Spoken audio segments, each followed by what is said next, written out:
प्रिय शागिर्दों, कल्ह खां पाण इन विषय ते ॼाण हासिल करे रहिया आहियूं त सचल सरमस्त जे बैतनि में कहिड़ा वीचार समायल आहिनि। इन बारे में पार्ट फर्स्ट ते पाण कल्ह इही कलाम कयासीं त सचल खे संदसि तालिब हाफ़िज़ तराज़ी करे छॾींदा हुआ।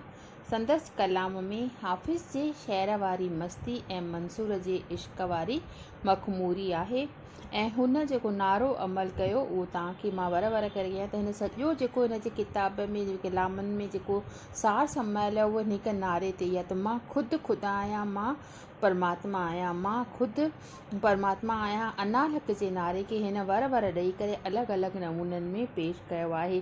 कल्ह पाण जेके पोइम कयूंसीं उहे हुयूं आशिक़ अनाल हक़ आखियो पियो आखिज, हादी अब्दालक हर्फ़ हिदायत ही चयो, सतगुर सच सुणायो सचा तू सुल्तान, तुंहिंजो शाही शान ॿोली बानप नायका, खुमुर खुमार इन्हीअ जो ख़ासो मौत इहो मसरूरी, साकी ॾेज सुठी सुर्ख सुराहीअ मां कढी, पिक प्यार जे पारकू मोहबत जी मिठी, पीअण सां पुठी सचल पाण ॾियां जीअं पाण खे।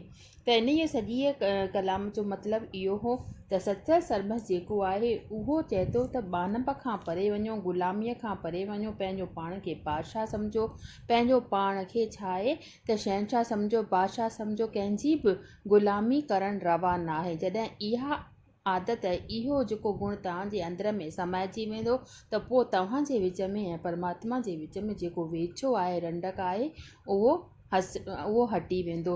अॻिते हली करे अॼु पाण ॾिसूं त हिन जा ॿिया कहिड़ा कलाम आहिनि जिन जे ज़रिए ही असांखे संदेश ॾेई रहियो आहे त पंहिंजो पाण खे परमात्मा सम्झो। अॻिते आहे हिन लिखियो आहे त जे मन मां कढां न मेर त हज़ूरी हासिल न थिए। जेसि ताईं मां पंहिंजे मन मां मेर न कढियो आहे, ॿियाईअ जी भावना न कढी आहे, तेसि ताईं मूंखे हज़ूरी परमात्मा जी बंदगी परमात्मा जी हासिलात कॾहिं बि की न थींदी। इंसान ई आहे जंहिंखे इश्क़ जी सौगात अता थियल आहे। मलाइक ऐं फ़रिश्ता बि इन्हीअ अमानत खां महरूम आहिनि। इन्हीअ कीमिया जी बरकत सां ई हक़ जी ज़ात खे परूड़े सघिजे थो। इन्हीअ अमानत खे खामन जी ख़यानत विधी आहे। शैतान इंसाननि जेको आहे उहा ख़यानत विधी आहे, उन्हीअ में जेका आहे रंडक पैदा कई आहे। पोइ अॻिते ही चवे थो त इश्क़ऊं थी इंसान आयो सैलानी सेर ते, सूरत में आदम दम महिमान, सचा तू सुल्तान, सतगुर सच सुञाणो। त इश्क़ विचा इंसान जेको आहे हिन दुनिया जे मुसाफ़िरीअ ते आयो आहे ऐं इंसान जे सूरत में इंसान पंहिंजो पाण महिमान बणिजी पियो आहे।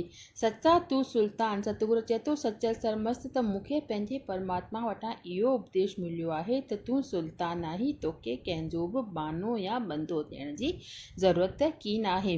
इंसान जे रूप में हिते आयो त बराबरि आहीं, पर तोखे पंहिंजे असली मुल्क असली लोक खे विसारणो न आहे। छो त लोक ऐं परलोक जे विच में जेको ही अरसो आहे उहो तोखे पार करे वापसि परलोक ॾे रवानो थियणो आहे। तोखे हिन दुनिया में मुसाफ़िरी करणी आहे, हिन दुनिया में देरो ॼमाए करे न विहणो आहे। अॻिते चवे थो सचल सरमस्त त हे इंसान तूं बहर ऐज़म जो पखिअड़ो आहीं, हिन दुनिया जे समुंड जो तूं पखिअड़ो आहीं। कामिल हक़ीक़ी बहर जा मोती आहिनि। इंसान जो जिस्म हिकु तिल्सम घड़ी आहे जंहिंमें हक़ीक़ी साज़ ऐं सुरुद पिया आहिनि। तिल्सम घड़ी माना तिल्सम घड़ी कोन थींदी आहे जादू कबो आहे हिकु पल जे लाइ, त असांखे इहो थींदो आहे त इहो साक्षात आहे, पर कीअं हू हिकु पल में वापसि पंहिंजे असली रूप में अची वेंदो आहे। त अहिड़ीअ तरह सां इंसान पिणु हिन दुनिया में हिकु पाणीअ जी बुदबुदे वांगुरु आहे जंहिंजो को वजूद कोन्हे, जंहिंजी पंहिंजी का हस्ती कोन्हे का, पर इंसान जे विच में ऐं उन पाणीअ जे बुदबुदे जे विच में इहो फ़र्क़ु आहे त इंसान पंहिंजो पाण खे ॼण त मां अलहलोक आहियां, मां ई हिते दुनिया में हमेशह हज़ारे वरे साल जीअंदुसि। उहा इन जे मन मां जेका आहे उहा सम्झ निकिरी वई आहे। त उहा सम्झ हासिल करण जे लाइ सचल सरमस्त असांखे फरमाए थो, असांखे ॿुधाए थो त तव्हांजी ज़िंदगी जेका आहे हिकु पाणीअ जे बुदबुदे वांगुरु हिकु तिल्सम जी घड़ी आहे। उन्हीअ ते हमेशह तव्हां पंहिंजो दारो मदार न जमायो। हिकु पल में कीअं ज़िंदगी ख़तमु थी सघे थी उहा तव्हांखे ख़बर बि कान पवंदी। त चए थो त अॻिते त इंसानु जेको आहे उहो बहिर एज़म जो पखिअड़ो आहे। कामिल हक़ीक़ी बहिर जा मोती आहिनि। इंसान जो जिस्म हिकु तिल्सम कड़ी आहे जंहिंमें हक़ीक़ी साज़ ऐं सुरद पिया आहिनि। हीउ शरीर रंग महल आहे जंहिंमें हक़ीक़ी सुल्तान हुकुम हलाईंदड़ आहे। हू ई ॿुधंदड़, हू ई ॿोलींदड़, हू ई ॾिसंदड़ आहे। महिलों ख़ुदि माठ में आहियां, मतिलबु सभु कुझु जेको आहे परमात्मा आहे। जीअं गांधीजीअ जा टे बंद न हुआ, बुरो न ॾिसो, बुरो न चओ ऐं बुरो न ॿुधो। उन खां पोइ ही चवे थो त या त महल आहियां जंहिंमें शहनशाह ॿोलियूं करे केतिरियूं थियो दर नहूं दानव। चए थो त मां हिकु महल आहियां, उन में कयूं खिड़की दरवाजा आहिनि। हर हिकु खिड़कीअ मां, दरवाज़े मां उहो ई मुंहिंजो परमात्मा, उहो ई मुंहिंजो सॼणु ॿोले रहियो आहे। सचल जे नज़र में मज़हबनि ई माण्हुनि खे मुंझायो आहे। हू खाम ख़्याल जे असर हेठि राह रसत यानी सचीअ राह खां भुलिजी विया आहिनि ऐं वञी नासाज़ीअ जे दाम में अड़िया आहिनि। ज़ाहिरी तफ़ावतनि खे विसारण ई हक़ जे पुरण जो सही तरीक़ो आहे। छा थो चए त दीन कफ़र दिल दाम ॾिज मिड़ियो ई मौज में तीहां पोइ हुकाम हरजा सचो तुंहिंजो। मतिलबु दीन कफ़र जा जेके ख़्याल आहिनि, धार्मिक कटरपणे जा जेके ख़्याल आहिनि, उन्हनि खे तोखे टोड़े फिटो करिणो आहे। तोखां पोइ तोखे लॻंदो त हर हिकु हंधि जेको आहे मुंहिंजो ई राज हली रहियो आहे। मज़हबनि मुल्क में माण्हू मुंझाया ओॾा कीन आया कुल वारा इश्क खे। सचल हिकु इनकलाबी शाइर हो, अमन जो अमीर हो। हुन ज़ाहिरी रवाजनि न रस्मनि जे ख़िलाफ़ु आवाज़ु उथारियो। हू साहिब पूॼाउनि ऐं नमाज़ुनि खां वधीक बातिनी सफ़ाईअ खे अहमियत ऐं शर्फ़ थो ॾिए थो। टोड़ रवाज ऐं रस्मूं सारियूं मर्द थी मर्दानो, पाण बेगानो, मूल न ॼाणी आहीं यार यगानो।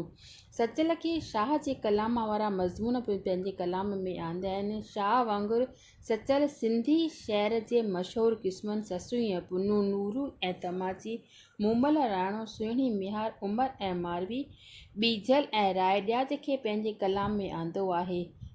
जीअं शाह सुर रामकली, सुर खावड़ी ऐं सुर मूमल राणो में जोगियुनि जी उस्तति कई आहे, तीअं सचल बि ख़ासि तरह सुर जोग में सन्यासीअ खे सारायो आहे। पुॼारी जे पारखूं महादेव तिन मन, गंगा गुम रहन ॿुधन ॾिसन कीन की, पूरब संदा पेर लाहूती लटे विया, गिरनारी गुनेर सचा गुम गुर ज्ञात में। ॾिसे थो त शाह वांगुरु सचल जी बि किन कापड़ियुनि सां सुहिबत थी हुई ऐं उन्हनि जे रिहाण मां गुर ज्ञान जूं सुर्खियूं पीतियूं अथई। चवे थो त जाॾे पूरबपन ताॾे आऊं न वञिणो, ही हुननि जो हंधु मुंहिंजो हंधु हिंगलाज में। चए थो त जिते पूरब जे तरफ़ तीर्थ स्थान आहिनि उते मूंखे न वञिणो आहे। मूंखे त पंहिंजे हिंगलाज में वञिणो आहे ऐं उते वेही करे एकांत में प्रभुअ सां मिली हिकु थी वञिणो आहे। ॾिसे थो त ॿोलीअ तोड़े ख़्यालात जे लिहाज़ खां सिंध जो सूफ़ियानो शहर लासानी आहे। मतिलबु लाजवाब आहे, तमामु घणो उच दर्जे जो आहे, छो त उन में रतीब रिया ऐं तहसिब जी भावना न आहे ऐं सरापा माना सिर खां पेर ताईं महरफ़त या ज्ञान जे मोतियुनि ऐं माणकनि सां मढ़ियो पियो आहे। त इहे आहिनि सचल जे बैतनि में समायल वीचारनि जो थोरे में जेको इहो सार हो। सुभाणे जेके पाण ही हिन जूं पोएम्स रखियल आहिनि, हिन जा कलाम रखियल आहिनि, उन्हनि जी पहिरीं पोएम कंदासीं ख़ुदि शनासी।